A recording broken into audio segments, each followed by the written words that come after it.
Welcome to the Tech Egg. Don't get scrambled. Enjoy the video.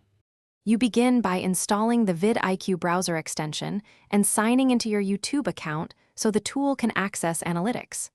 Once done, open the video you want to optimize and let Vidiq populate keyword scores, search volume, and tags. Make sure to enable channel-wide settings like default tags and language. This saves time. Now take the first actionable step. Note the top suggested keywords and the Vidiq score. These guide every change you'll make next. Now you focus on metadata using Vidiq's keyword and score tools.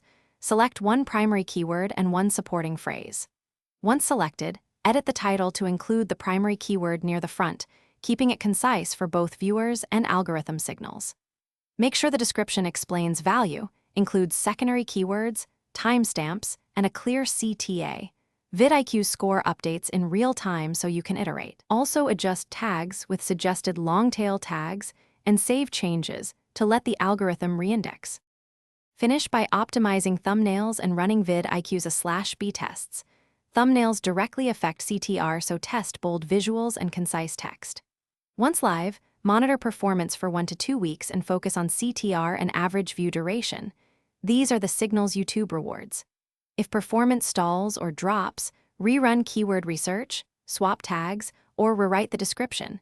Make one change at a time so you know what works. If you still struggle, check for external factors like upload timing or competition spikes.